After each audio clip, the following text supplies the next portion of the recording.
महाभारत युद्ध का वो 10वां दिन, जब महाभारत का सबसे बड़ा नायक भीष्म पितामह उस खून की प्यासी कुरुक्षेत्र की धरती पर धर्म और अधर्म के मध्य लड़ते हुए अर्जुन के हाथों बाणों की शैया पर लेट गए थे। भीष्म के धराशायी होने पर युद्ध का 10वां दिन खत्म हो जाता है। युद्ध विराम के बाद रात्रि में सभी योद्धा, चाहे वो कौरव पक्ष के हो या पांडव पक्ष के, भीष्म से मिलने आते हैं।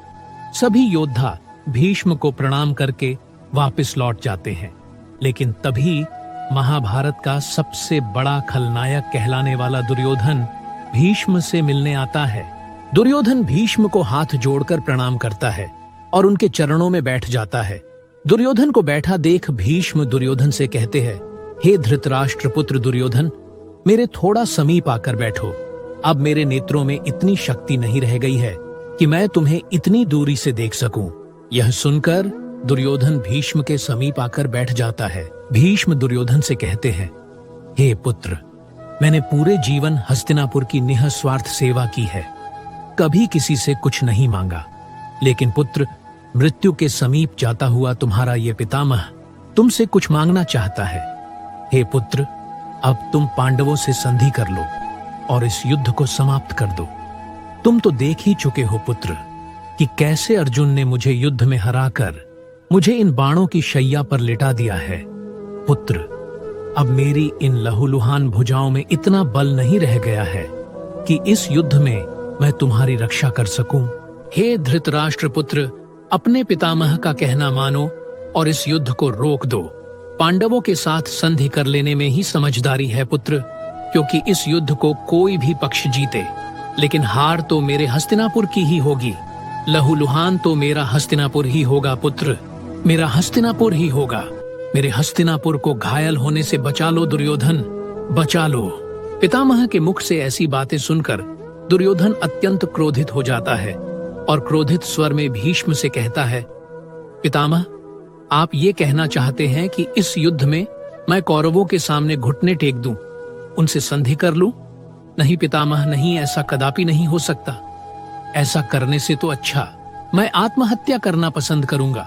पितामह, इस युद्ध के सिर्फ 2 ही परिणाम होंगे, या तो मैं इस महाभारत युद्ध को जीतकर हस्तिनापुर का राजा बनूंगा, या फिर इस कुरुक्षेत्र के मैदान पर लड़ते हुए वीर गति को प्राप्त हो जाऊंगा। हे पितामह, इस युद्ध में इन 2 परिणामों के अलावा कोई तीसरा परिणाम नहीं होगा। दुर्योधन पितामह से क्रोधित स्वर में प्रणाम करता है और वापस शिविर की ओर चल पड़ता है। लेकिन कुछ दूर चलने के बाद दुर्योधन के कानों में उपहास उड़ाने वाली ध्वनि आती है। प्रणाम दुर्योधन। दुर्योधन पीछे मुड़कर देखता है तो पाता है कि द्रौपदी उसके सम्मुख खड़ी है। द्रौपदी मुस्कुराती हुई दुर्योधन से कहती है, कैसे हो दुर्योधन? जवाब में दुर्योधन कहता है, तुम क्या समझती हो द्रौपदी?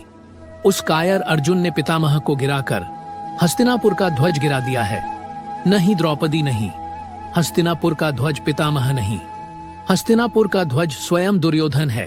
दुर्योधन के मुख से ऐसी बातें सुनकर द्रौपदी कहती है, यही तो हस्तिनापुर का दुर्भाग्य है कि तुम जैसा अधर्मी अपने आप को हस्तिनापुर का ध्वज कहता है। प्रतीक्षा करो दुर्योधन, अगर तुम जैसा अधर्मी हस्तिनापुर का ध्वज है तो मेरे 5 पति इस ध्वज को गिरा देंगे और हस्तिनापुर में धर्म के ध्वज को लहराएंगे। इतना कहकर द्रौपदी वहां से चली जाती है और दुर्योधन अपमान की अग्नि में जलता हुआ अपने शिविर की ओर चला जाता है। ये युद्ध कभी भी कौरवों और पांडवों के बीच नहीं था। ये युद्ध द्रौपदी और दुर्योधन के मध्य था। ये युद्ध अपमान और अपमान के मध्य था। जहां द्रौपदी ने अंधे का पुत्र अंधा कहकर दुर्योधन का अपमान किया, तो वहीं दुर्योधन ने भरी कुरु राजसभा में द्रौपदी का चीरहरण का आदेश देकर पूरी राजसभा में द्रौपदी का अपमान किया। इतना ही नहीं, उसने अपने भाई दुशासन को यह भी आदेश दिया कि वो द्रौपदी को उसके केशों से पकड़ कर लाए और उस द्रौपदी को उसकी जंघा पर बैठा दे। उस द्रौपदी को उसके ही पतियों के सामने उस राजसभा में वैश्या कहकर भी बुलाया गया। अंत में महाभारत का युद्ध हुआ, जिसमें भीम द्वारा दुर्योधन का वध हुआ और पुनः हस्तिनापुर में धर्म की स्थापना हुई। तो दोस्तों, ये था द्रौपदी और दुर्योधन के मध्य आखिरी संवाद। दोस्तों, आपको आज की वीडियो कैसी लगी? आप हमें कमेंट के माध्यम से भी बता सकते हैं। चैनल पर अगर नए आए हैं तो चैनल को सब्सक्राइब करना ना भूलें। धन्यवाद।